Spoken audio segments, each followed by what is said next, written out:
Liam, I'm coming for you. Please escort this suspect for interrogation. Woodman's Lee. Tell me, Mr. Hurtley, what were you doing at Woodman's Lee? Woodman's Lee? I've never been there. Always got to put down whatever I'm drinking to hit Q. At least it doesn't go too well. The second doesn't go pair too of fast, boots I mean. that you had with you when you were arrested perfectly match the footprints found near the cabin where Peter Carey was murdered. Footprints? That's your proof? How many men have boots like mine? That doesn't make me a murderer. I didn't say you were a murderer. I said you were at Woodman's Lee. Now that your presence at Woodman's Lee has been proven, would you care to explain it? I don't remember. What would I be doing there anyway? Gardening? Because you are the gardener at Woodman's Lee. I'm not. How did you... I observed your hands. They told me that you work with the earth. Small fragments of plants snagged to your trousers indicate that you were mowing very recently. But the most obvious clue presented itself in the bird embroidered on your handkerchief. A crested tit, if I'm not mistaken. All right, you got me. Yes, I am a gardener, and I went there to get my tools.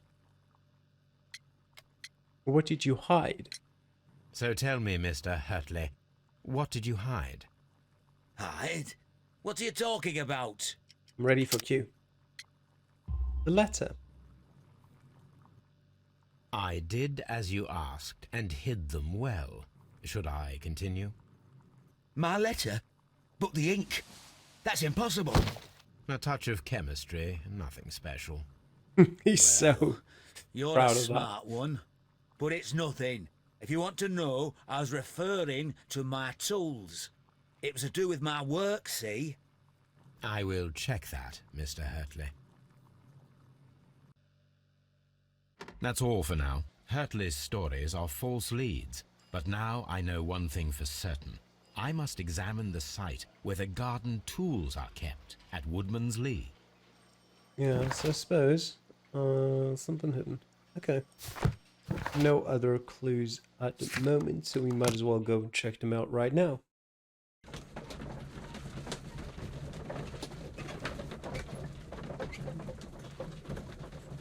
Gotta pay attention if they're always the same houses in the background. But I don't really see why they wouldn't be. Where are the tools? They're not in here, are they? No, I wouldn't think so. But are they up here somewhere? Locked. Locked. Mrs. Carey?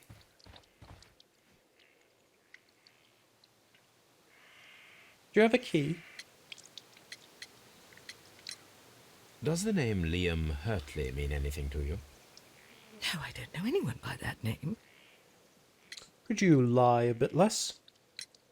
Madam, we have information that the valuable stolen papers are hidden amongst the garden tools here at Woodman's Lee. We need to find them. Oh my. Our tools are kept inside the shed that's right behind me. Here is the key to open it. Thank you for your cooperation. Thank you, madam. I shall open it this instant.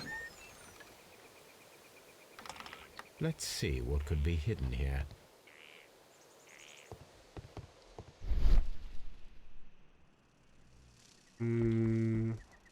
Oh, shed's floor.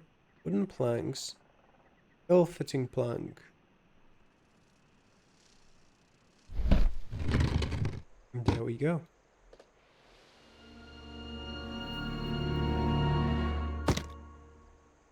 This is the moment in the film where someone comes up behind me with a club and knocks me over.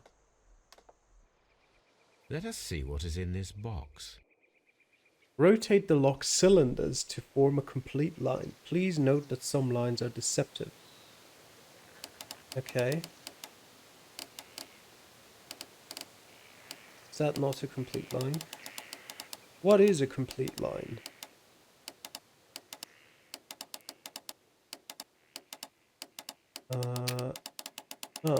I see. Oh, this line. I see. Switch. Rotate this one. There we go. I was slightly lucky, I guess, as well. A bundle of letters in a woman's hand with the Carey family monogram. Hurtley and Mrs. Carey were in a relationship. That is interesting. That is interesting. Liam, my dear, you have been so good to me all the time that I have known you. I cannot describe these feelings, but I suppose they are sinful, and no good can come from them. I fear what might happen. I fear going against God. I thank you for your care, but I cannot leave the man with whom I have been bound by God. It is his divine will, and thus my husband is the cross that I must bear. He makes my life a living hell, but bruises fade, and you must not worry for me. Judith, I found some incriminating evidence. So, my deductions. Nope.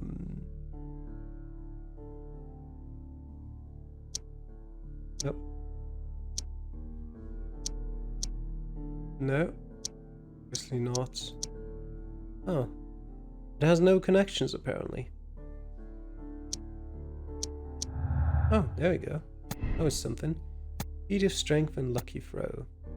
It requires a much greater strength than that of the average man to be able to pierce a man's chest with a harpoon.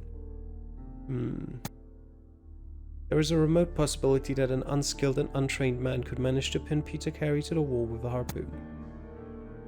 We'll go with the feat of strength, I suppose. Mrs. Carey, what do you have to say for yourself? Madam, I am aware of your affinity with Liam Hurtley. Oh, what are you talking about? I'm talking about the romantic correspondence, of course. Mrs. Carey, we found your letters. My letters? I asked Liam to return them to me. I wanted to burn them. Why did Mr. Hurtley put them inside the garden shed? I don't know. I wanted them back, but I couldn't see him, not after what happened. Well, here they are. Oh, this is terrible. Terrible. Liam, how could he? After what he has done. You believe that he killed your husband? No, I do not know. I do not know. Leave me alone, please. Thank you, madam. I wonder if Wiggins has managed to find any sailors. I guess we can check that out. Back to Baker Street, but on the way, apparently I can make one more deduction. Judith Carey's confession and the letters. Where are they? Down here. Liam Hurtley loved Judith Carey so desperately that his jealousy could have provoked him into committing murder. Liam Hurtley's relationship with Judith Carey gives him a motive for killing Peter Carey. And it's crashed again, hasn't it? Yes. Okay. I can't click too fast. Clicking too fast crashes the game. I wonder if Wiggins has managed to find any sailors. That's okay, we'll try again. We'll make the deductions. Confession and the letter. No, the letter. There you go. Yes. Press. Yes. Press. Wait. Press. Press. They're both lying there, for they might work together. Solve the case by accusing those who are guilty and seal their fate, but be aware. It didn't actually let me finish reading what it said there. Two murderers. John Hopley Nelligan and Liam Hurtley conspired together to murder Peter Carey. Nelligan's motive was revenge for Carey's theft. Hurtley's motive was jealousy and his love for Carrie's wife.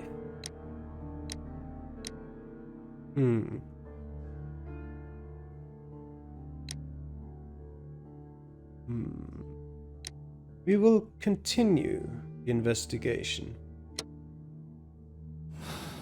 For now. And in doing that, we'll go back to Baker Street. This time we won't open the deductions and therefore not crash the game. It is slightly annoying that the game crashes like every half hour when you're doing a deduction, but at the same time it's not like it makes it unplayable. It thankfully saves often enough that it is rarely an issue, really. So I think we can just go forward with this, as long as it doesn't happen Mr. more Holmes, often. we found the sailors from that list you gave us. Well done, Wiggins. Let me see. Okay. Hugh Pattons, James Lancaster, Patrick Cairns, Rolf Talbot, and John York, and Pablo Coventrow died a week ago. This is interesting. Let us review the other sailors now. This is interesting. Let us review the other sailors now. This is interesting. Is he going to say Let that us for review everything? the other sailors now. This is interesting. Let us review the other sailors now.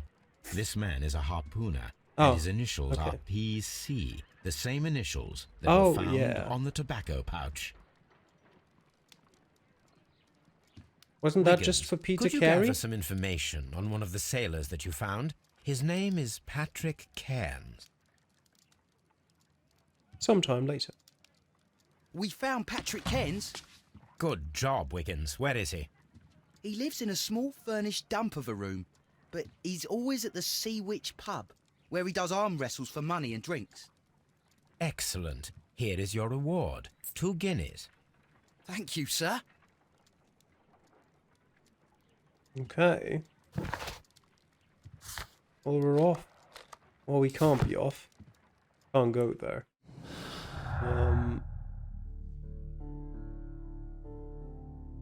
Only we can make one more connection. Patrick Cairns and missing paper note. Break-in attempts? No. Oh, Peter Carey's a non-smoker. That was the clue. Okay, yeah, I'm dumb. That's why. If the pouch belongs to Patrick Cairns, it indicates his presence at the crime scene, but it must still be proven. If I wish to speak to Cairns without alarming him, I had better dress as a sailor. Alright. I don't quite see the relevance of dressing as a sailor, but we'll do what he says.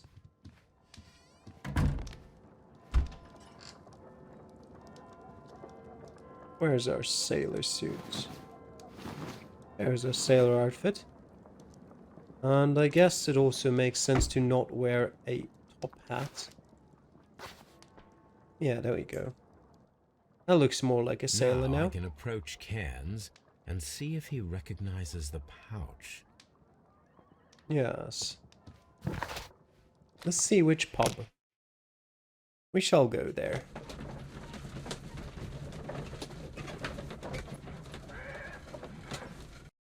Was a quicker loading time.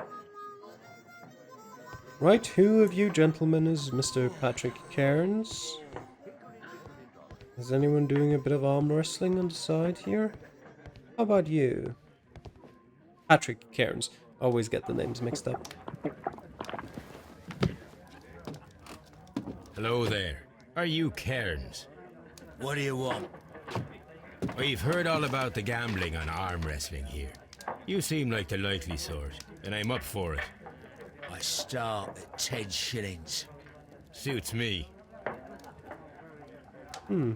He adjusted his accent. Follow Patrick Cairns' facial expressions to understand his moves and plan your counter strategy. Pay attention to your stamina. Restrain idle.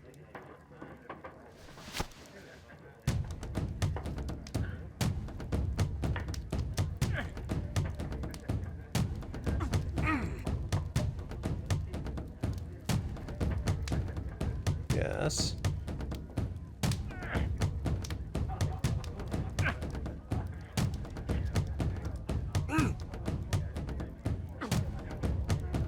Okay. Come on.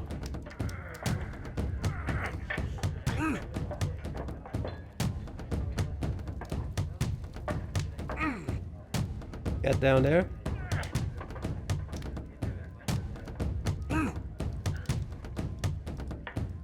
Get down there. There we go. 10 shillings, please. You were lucky. I wasn't focused. Let's go again. I'm looking at you first. The earring, obviously. A gold earring.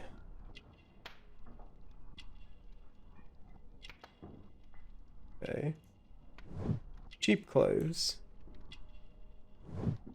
Strong hands. Yellow nails.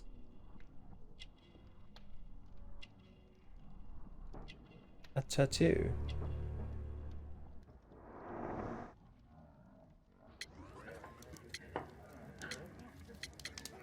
I quit. I've had enough.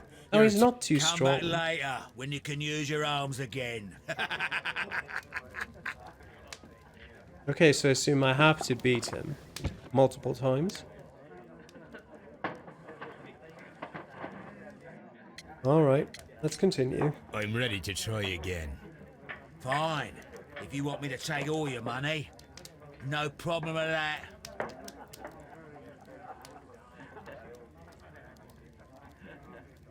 Yep, I'm aware.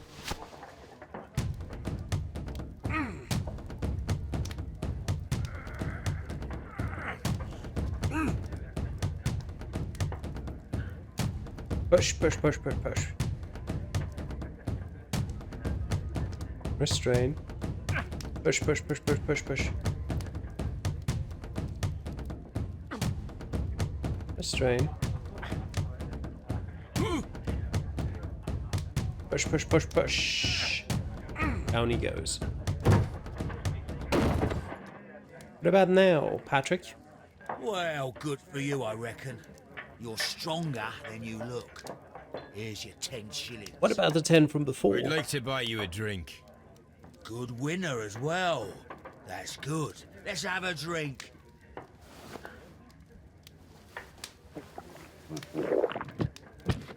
You're a good type.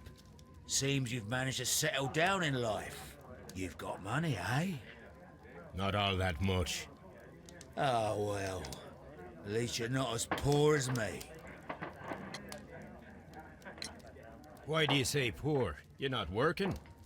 I'm a harpooner. But you see, the whalers are rare. They don't pay much. So, as a result, find myself arm wrestling to pay for my drink. And you're not even particularly good at it. A harpooner. Interesting. You've had a lot of adventures, I bet. Of course.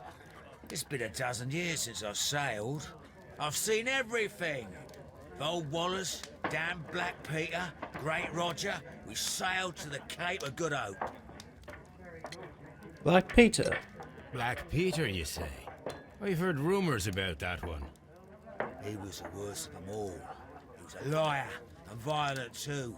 Swinging those fists of his around. He was a tyrant and not much of a captain. At least, not as good as Great Roger. I see. Yes. I was told terrible tales about Black Peter. But you ain't heard the worst. Go on. Tell me, and let's have another drink. It was in 1883 that it happened. The August of that year. Peter Carey was captain of the Sea Unicorn, and I was a spare harpooner.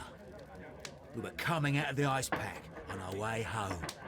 One evening, we saw a little craft that had been blown north. There was only one man on her, and he wasn't a sailor. The crew must have thought that she'd foundered, and they made for the Norwegian coast in the dinghy. I guess they all drowned. We took the man on board. Well, it was obviously Joshua. I've forgotten his last name. And who was it? Nelligan? Joshua Nelligan? I don't know. During the crossing, He and the skipper enjoyed some long talks. His baggage was just a tin box. That's strange enough. Aye. Even stranger was that on the second night, he disappeared. Nobody knew what happened to him. And of course, nobody could ask Black Peter about it. You know, though, don't you? You know what happened, don't you? I do. I saw the skipper tie his heels and push him over the rail in the middle of my watch on that dark night. 2 days before we sighted the Shetland lights. Black Peter's a murderer. Aye. And those that know him wouldn't be surprised to hear it. But all this must stay between us. All right? Of course. Find pouch, go to toilet. Back in a second. I'm off to the Kazi. I'll be here with my drink.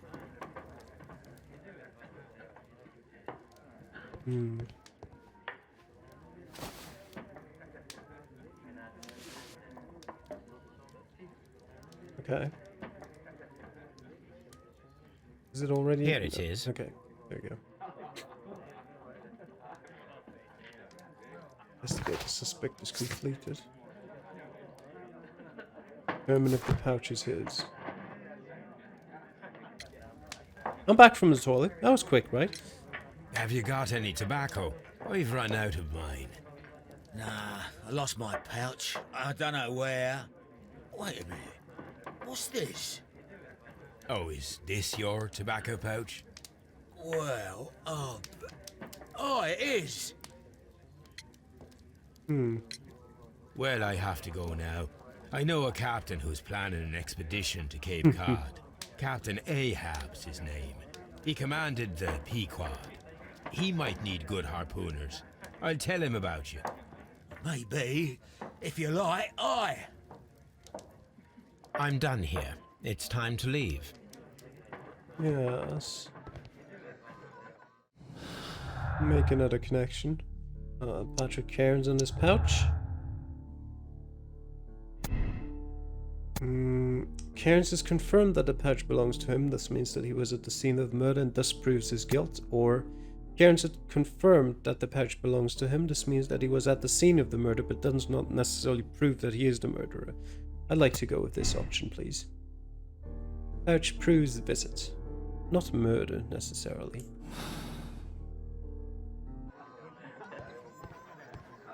Okay.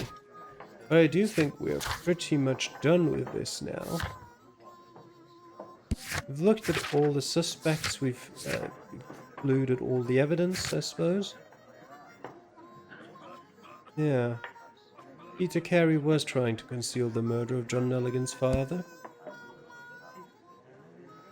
Yeah.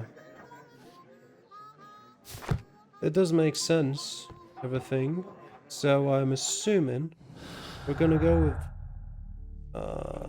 not this. The 2 murderers. But who was the initiator?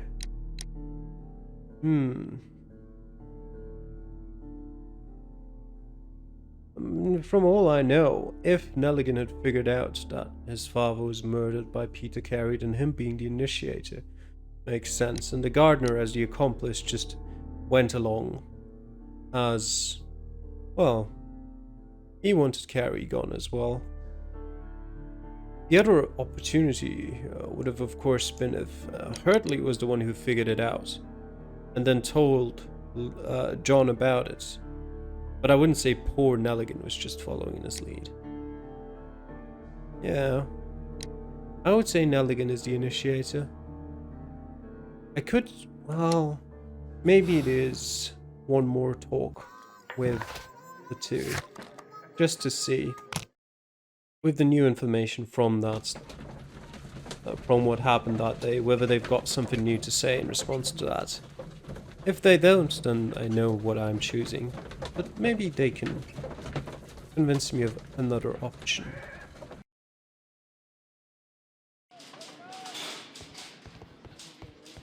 Let me talk with John first. John. What am I doing here? I've done nothing wrong.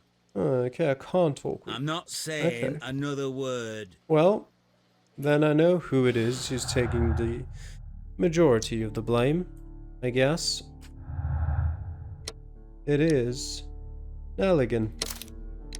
Yes, I've confirmed my moral choice.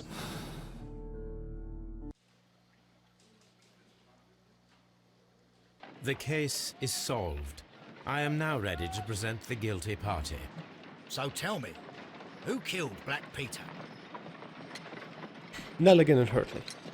There are two culprits, Inspector, Nelligan and Hurtley. What? Well, I would never have guessed, Mr. Holmes. They are a rotten pair, though. It was a combination of two motives, culminating in one crime. What were their motives? The first was revenge. Black Peter possessed the bond certificates that had belonged to Nelligan's father, and young Nelligan wished to retrieve them. And the second? The second was a crime of passion. Liam Hurtley was in love with Black Peter's wife, and this caused a conflict between him and Carrie. Well. Makes sense, Mr. Holmes. I suggest that you organize a small confrontation between the two, just to confirm my accusations. Yes. That's a good idea, Mr. Holmes. I'll talk to these fellows. Join me in the interrogation room. I will. Gentlemen, we know everything about your association to kill Black Peter. Admit that you planned it together. Our association? I don't even know this man. You needed to kill Peter Carey. There had to be two of you there. Ridiculous. I'm innocent. All that remains is to determine the level of guilt. Which one of you is the initiator in this case? But I just told you I've never seen this man before. It's him. He's the culprit. He was forcing me. He threatened me. He's the mastermind behind it all. Shut up. You're a lunatic. Well, it all seems very clear, don't you think, Mr. Holmes? Inspector, I believe that Nelligan is the true culprit. Hurtley was his accomplice, blinded by his love for Peter's wife. You've got it wrong. It isn't true. That's right. I confess. Well, young man, it turns out you are the gang leader. I don't fancy your chances now. The case is resolved, Inspector. I shall return to Baker Street. Very well, Mr. Holmes. Goodbye for now. And we've never heard of them again. Well, with their interaction between the two of them right now, but that's why I wanted to talk to both of them earlier. It did seem to me more like Liam used that to just be like, hey, all right, I'll take being, having part in it as long as I wasn't the initiator. I don't care. I think probably, well, Nelligan didn't really defend himself there at the end.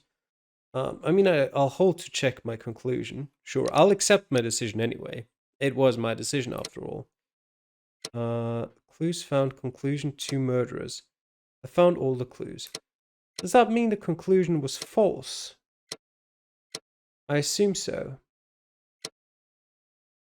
I guess it could have been a lucky throw by Liam. Maybe? Either way, we're accepting our decision. Press no if you'd like to select another moral choice. Well, I'm not selecting another moral choice. I have chosen, and that was my choice. You don't get another well, technically. You don't select your outcome and then have the confrontation and then you're like, well, I selected my outcome earlier. But no, yes, I'm fine with it. Your ranking. Justice Seeker. Personality ranking. People solve the case the same way. 5%. Huh. What exactly does it mean by the same way? Does it literally mean, okay, you did this, then this, then this, then this, then this? Or is it more like, well, you did these general things? And people made the same moral choice, 39%. Okay. The next one will be Riddle on the Rails. We might see like an intro to it or something, but then we'll end it here for now.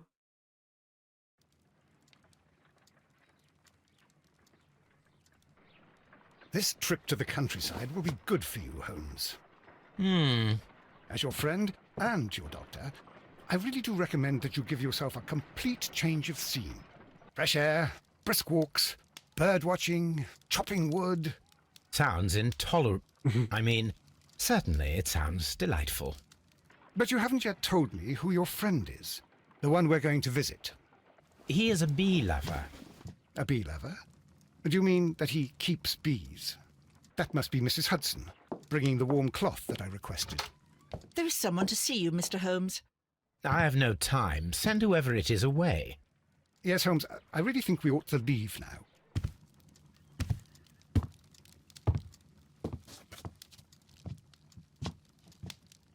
Mycroft. Sherlock. Oh, Mr. Holmes?